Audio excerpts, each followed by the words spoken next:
तो नमस्कार, आदाब। मैं राजेंद्र। स्टूडेंट्स, हम पढ़ रहे थे सैर चौथे दरवेश की। ठीक है, तो हमने यहाँ तक स्टाफ किया था और उसके आगे शुरू करेंगे।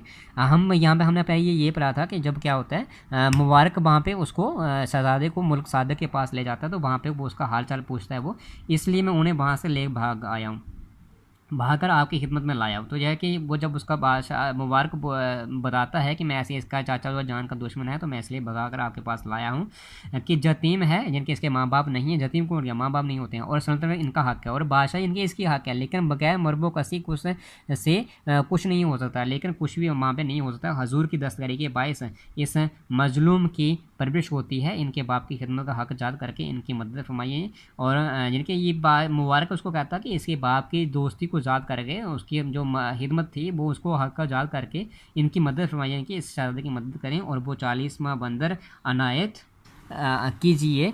जिनके अनायत कीजिए मतलब जो 40वां बंदर जो था वो उसको दे दीजिए। ये 40 में पूरे हो जाएंगे और अपने हकों को पहुँच कर तुम्हारे जान व माल को दुआएं देंगे। सवाए साहिब की पनाह के कोई इनका ठिकाना नहीं है, और इसके अलावा इनका कोई भी ठिकाना नज़र नहीं आ रहा था। ये तमाम कैफे सुनकर सादक ने तामिल करके कहा, बाकी हकूक़ खिदमत और दोस्ती बादशाह मफूर हमारे ऊपर बहुत थी। तो कहता कि ये सारी बातें सुनकर मुल्क साधु जो जनों का बादशाह, उसने ये सारी बातें सुनकर कहा कि हाँ, वाकई में जो दोस्ती बादशाह मजूम हमारे ऊपर बहुत थी, कि हमारा काफ़ी आन जाना था और काफ़ी आमदोरफ्त थी और हमारे काफ़ी अच्छे दोस्त थी। ये बेचारा तबाह होकर अपनी सल्तनत मोरसी छोड़कर जान बचाने के वास्ते यहाँ तलक आया है। लेकिन मुबारक ने कहा कि ये सब कुछ छोड़कर अपनी जान बचाने के लाले में यहाँ पर तलक आया, यानी कि यहाँ पे आपके पास आया है और हमारे दामन दौलत में पना ली है। तो यानी कि ये सारी चीज़ें जब उसको मुल्क साधु को बताते हैं तो कहता है कि अगर ये ऐसी बात है, ये हमारे पास यहाँ पे आया है, हमारे दामन में इसने पनाह ली है, जिनके यहाँ पे अगर आया है तो मकदूर कसो तरह हमसे कमी ना होगी। तो जिनकी जन मुल्क सादा कहता कि इस तरीके से हमसे कमी ना होगी और दरगुजर ना करूँगा, और मैं भी इसको ऐसे दरगुजर नहीं करूँगा। लेकिन एक काम हमारा है, अगर वो इससे हो सका और ख़यानत ना की, जिनकी उसने ना नहीं किया। अगर कहता कि एक काम मेरा है, जैसे अगर उसने अच्छे से किया और बाखूबी अंजाम दिया, अच्छे से निभाया और इस इम्तिहान में पूरा उतरा, तो मैं कोलो करार करता हूँ। कहता कि ये मेरा काम है, अगर इसमें ये कामयाब हो गया और पूरा इम्तिहान में पूरा उतर सका, तो मैं करार करता हूँ कि ज़्यादा बादशाह से सलूक करूँगा। तो कहता कि जनों का बादशाह कहता है मैं कि बादशाह से भी ज़्यादा अच्छा हिस्से के साथ सलूक करूँगा, शहजादे के साथ, और जो चाहेगा सो दूंगा, और ये जो कुछ भी चाहेगा मैं उसको यह सारा कुछ दूंगा। ठीक है, तो स्टूडेंट्स ये हमारा चैप्टर था पूरा जो हमने पढ़ा। तो स्टूडेंट्स हमारा चैप्टर कहानी जो हमारी थी सह चौथे तरबियत की वो हमारी ख़त्म हो गई है। अब हमारे इसका आगे क्वेश्चन आंसर थे, सवालत और जवाब आता है। ठीक है ना। तो फर्स्ट क्वेश्चन हमारा क्या था, फर्श पर से पत्थर हटाने के बाद शहजादे ने ज़मीन के अंदर क्या देखा था। तो जिनके जब ये कहता है कि जब उसने फर्श से पत्थर हटाया था तो उसने शहजादे ने ज़मीन के अंदर क्या देखा था। तो ये मैंने आपको बताया था वहाँ पे कहानी में कि जब मुबारक क्या करता है, उसको जहाँ उसके माँ बाप सोते थे, रहते थे, बादशाह वगैरह बैठते थे वहाँ पे शहजादे के चाचे, तो जब वहाँ पे जाके उसने क्या किया था, संदली को सरकाया था, इनके हलाया था, उसके बाद उसने क्या देखा था। तो इसका जवाब मैंने आपको यहाँ पे लिख के आपको बता दिया हुआ है। तो भाई यहाँ पे मैं आपको बता देता हूँ फर्स्ट क्वेश्चन, इसका जवाब ये रहा। फर्श पर से पत्थर हटाने के बाद शहजादे को ज़मीन के अंदर एक खिड़की दिखाई दी जिसके नीचे 4 मकान थे। तो यानी ये पढ़ा था हमने पीछे कहानी में। हर एक दलान में 10-10 मटके थे, यानी कि वहाँ पे सोने के मटके पड़े हुए थे 10-10, जो सोने की जंजीरों से जकड़े हुए थे, जिनके बांधे हुए थे, और हर एक के ऊपर एक सोने का बंदर और एक ईंट थी। वहाँ पे एक बंदर और सोने की ईंट भी पड़ी थी।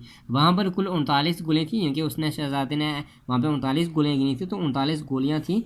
एक मटका ऐसा था जो अशरफियों से भरा हुआ था और उस पर ना ईंट थी और ना बंदर था, यानी कि उसमें से एक ऐसा भी था जिस पर ना तो सोने की ईंट थी और ना ही सोने का बंदर था। ठीक है, ये हमारा पहले सवाल का जवाब था।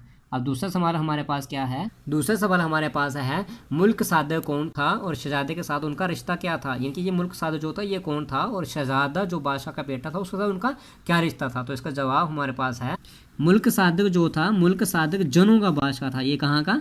ये जनों का बादशाह था। और इसके शहजादे के साथ इसका रिश्ता क्या था, और वो शहजादे के वालिद मरहूम का दोस्त था। और शहजादे का जो वालिद था मरहूम कौन होता है? जो मर गया हो, यानी कि जो इसका वालिद चाहता जो मर गया था उसका ये क्या था? दोस्त था। ठीक है, तो ये शहजादे के वालिद का दोस्त था कौन? मुल्क सादक। ठीक है, जो जनों का बादशाह था। अब तीसरा क्वेश्चन है हमारे पास, थर्ड क्वेश्चन स्टूडेंट्स हमारे पास है, शहजादे के चाचा के लिए क्यों कहा गया है कि वो बजाय अब्बू जेल के था। यानी कि हमने पीछे पढ़ा था ना, मैंने आपको बताया था वहाँ पे कि उसके चाचा के लिए क्यों कहा गया है कि वो बजाय अब्बू जेल के हैं। तो इसका जवाब मेरे पास है, मैंने आपको वहाँ पे कहानी पढ़ते वक्त भी बताया था, मैं अब फिर बता देता हूँ आपको कि यानी कि अब्बू जहल हज़रत मोहम्मद सल्लल्लाहु अलैहि वसल्लम के चाचा थे। अब ये अब्बू जहल क्यों कहा गया, तो अब्बू जहल कौन थे, अब्बू जहल जो थे ये हज़रत मोहम्मद सल्लल्लाहु अलैहि वसल्लम के चाचा थे। यानी कि ये हज़रत मोहम्मद सल्लल्लाहु अलैहि वसल्लम जो लड़का था, इसके चाचा का नाम था अब्बू जहल। और उन्होंने अपने भतीजे के साथ बहुत ज़्यादतियाँ की थी। ज़्यादतियाँ मतलब जो अब्बू जहल थे तो ये सल्लल्लाहु अलैहि वसल्लम को ये काफ़ी ज़्यादा परेशान करते थे, काफ़ी ज़्यादा सताते थे, काफ़ी ज़्यादा परेशान किया था, इनके ज़्यादतियाँ की थी। और शहजादे का चाचा भी अपने भतीजे को मारना चाहता था, और वही हाल यहाँ पे था। यहाँ पे भी जो शहजादा था वो भी अपने उसका जो चाचा था वो भी अपने भतीजे को मारना चाहता था, यानी कि शहजादे को इसका चाचा मारना चाहता था। इसी वजह से इसको भी क्या कहा गया, शहजादे के चाचू को क्या कहा गया कि बजाय अब्बू जेल का कहा गया। यानी कि अब्बू जेल उसको परेशान करता था वहाँ पे, और यहाँ पे इसका चाचा भी इसको परेशान करता था, यानी कि इसको मारने के लिए तैयार हो गया था, जिसकी वजह से इसको अब्बू जेल के कहा गया है। नेक्स्ट क्वेश्चन हमारे पास है स्टूडेंट नेक्स्ट क्वेश्चन हमारे पास है, हाली जोंगों को पुर कीजिए। ठीक है, ये वाला क्वेश्चन इसमें है, फर्स्ट है मुबारक शहजादे का डैश था। ठीक है, आगे 3 दिए, हमदर्द, दुश्मन, तो भाई। तो ये हमें भर के दे दिया आपको कि मुबारक जो था वो शहजादे का हमदर्द था, यानी कि वो उसकी मदद कर रहा था। ठीक है ना, हमने पढ़ा था पीछे चैप्टर में, कहानी में। दूसरा क्या है, बादशाह शहजादे को डैश था। ठीक है, आगे 2 ऑप्शन दिए, 3 ऑप्शन दिए, दामाद बनाना चाहता था, जब मारना चाहता था, जब बादशाह बनाना चाहता था। तो बादशाह शहजादे को डैश था, यहाँ पे आ गया, बादशाह शहजादे को क्या करना चाहता था, मारना चाहता था। ठीक है ना, अब इसका चाचा उसको मारना चाहता था। तीसरा है, मुल्क साधे ने शहजादे को डैश किया, नाराज खुश खत्म। तो मुल्क साधे ने क्या किया था, जब उसके पास गए थे तो उसने खुश किया था उसको, यानी उसने बोला था कि अगर मैं इसकी मदद करूँगा, ये मेरे यहाँ पे अगर आया है। नेक्स्ट है हमारे पास, शहजादा डैश बंदर लाना चाहता था। आगे लिखा है 21वां, 10वां या 40वां। तो 39 उसके बाप ने लाए थे ऑलरेडी पहले। ठीक है ना, तो शहजादा जो था वो कौन सा 40वां बंदर वहाँ से लाना चाहता था, ये वाला। ठीक है, ये यहाँ पे। तो स्टूडेंट्स ये हमारी खाली जगह थी जो हमने कर ली हैं। तो थैंक यू स्टूडेंट्स, शुक्रिया, हमने ये पूरा चैप्टर पढ़ लिया है। आप इस को ध्यान से पढ़ें, आपके पास उर्दू की बुक जो है उसमें से पढ़ें, और अगर कहीं कोई परेशानी आती है तो आप मुझे पूछ सकते हैं, मैं सवाल की पिक्स भी आपके साथ शेयर कर दूँगा, और यहाँ पे मैंने आपको समझा दिया। थैंक यू स्टूडेंट, शुक्रिया।